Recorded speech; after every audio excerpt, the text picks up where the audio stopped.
ہمیشہ اس لیے سیکھنا کہ اللہ تبارک و تعالیٰ تمہیں اس کا نفع عطا کرے، اور پھر آگے بڑھتے ہیں تو آپ فرماتے ہیں جب علم سیکھ لو تو پھر نہ اللہ رسول سے عشق کرنا، فرماتے ہیں پھر نمازیں پڑھنا آسان ہو جائے گا، روزے رکھنا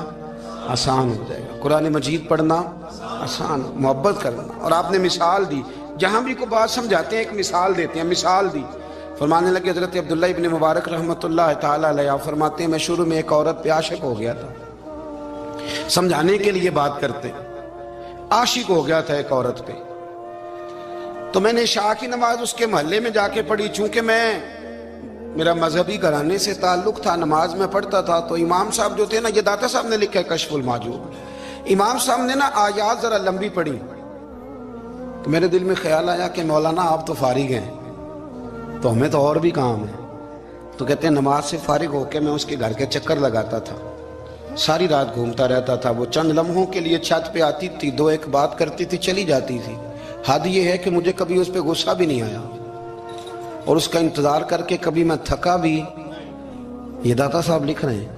حضرت عبداللہ ابن مبارک فرماتے ہیں ایک رات میں گیا، اسی طرح میں نے نماز پڑھی، پھر میں اس کے گھر گیا، میں ساری رات، سردیوں کی ٹھنڈی رات 11-12 گھنٹے اس کے گھر کا طواف کرتا رہا، معاذ اللہ چکر لگاتا رہا۔ آدھی رات کو سحری کے وقت وہ چھت پہ آئی 1 منٹ کے لیے، اور کہنے لگی گھر میں مہمان بہت زیادہ ہیں، آج بات نہیں ہو سکے گی۔ حضرت عبداللہ ابن مبارک فرماتے ہیں کہ میں جب واپس لوٹا تو نہ مجھے اس پہ غصہ تھا، نہ مجھے تھکاوٹ تھی، بلکہ میرے دل کے اندر اس کے لیے محبت بڑھ رہی تھی۔ میں کہہ رہا تھا کتنی اچھی ہے بیچاری،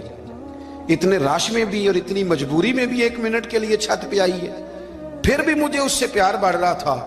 کہتے ہیں جب میں تھوڑا آگے بڑھا تو فجر کی اذان ہو رہی تھی، یکدم میرے اندر سے آواز اٹھی، میں نے کہا عبداللہ اگر تو ایک عورت کے لیے ساری رات کھڑا رہتا ہے، نہ تھکاوٹ ہوتی ہے، نہ غصہ آتا ہے، بلکہ پیار بڑھتا ہے، اگر عورت کے لیے بندہ کھڑا رہ سکتا ہے تو رب رسول کے لیے بھی کھڑا رہ سکتا ہے۔ پھر تراویح پڑھنا کوئی اتنا مشکل کام نہیں ہے، پھر تہجد کے لیے اٹھنا کوئی مشکل کام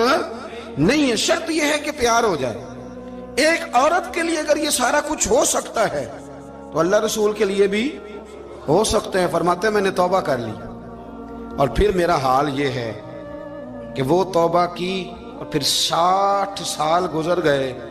ساری رات مصلی پہ کھڑا رہتا ہوں، مجھے کبھی تھکاوٹ نہیں ہوئی، پھر کبھی تھکاوٹ نہیں ہوئی۔ تو داتا صاحب کہتے ہیں پہلے علم سیکھ، پھر اس کے بعد اللہ رسول سے پیار کر، اور پیار والی نماز پڑھ، مشقت والی نہ پڑھ، یعنی بوجھ والی نہ پڑھ کہ اب میری جان چھوٹ جائے تو میں بھاگ کے